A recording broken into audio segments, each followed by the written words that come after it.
Alam niyo po, nung unang binanggit ni Governor Dato Pax Ali na ang grand opening ng SRA 2026 ay gaganapin po dito sa bayan ng Lambayong, magkahalong kaba at excitement yung aking naramdaman. Kaba because I know what the governor's standards are. He only wants the best venue, best stage, and the best facilities for everyone.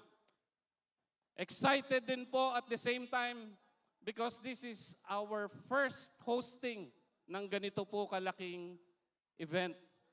Kahit provincial meet po, hindi pa po kami nakaka-host.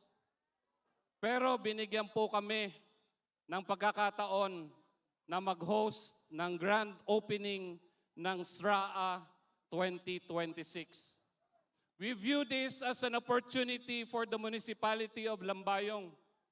Maaring pagpunta po nyo dito, tinatanong nyo kung saan ang Lambayong.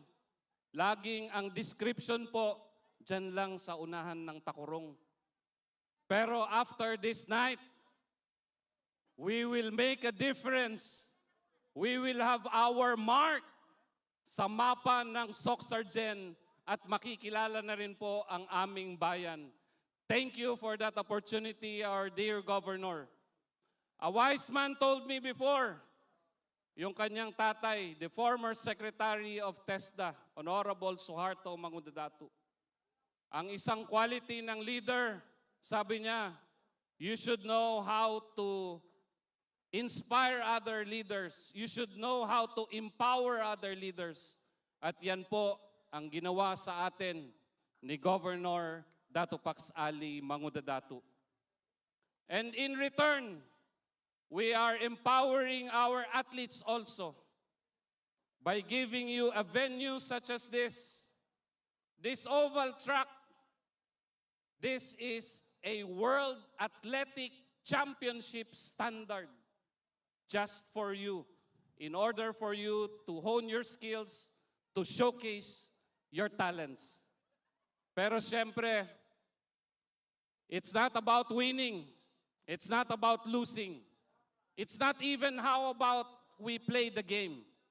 But it's the friendship, it's the camaraderie, it's the memories that we will bring home with us after the SRA event. Tonight, this week is going to be a celebration of sportsmanship, teamwork, discipline, and excellence. Welcome to the municipality of Lambayong, province of Sultan Kudarat, the home of SRA Grand Opening 2026. Maraming salamat. Diyos te Agnina. Wassalamualaikum warahmatullahi ta'ala wabarakatuh.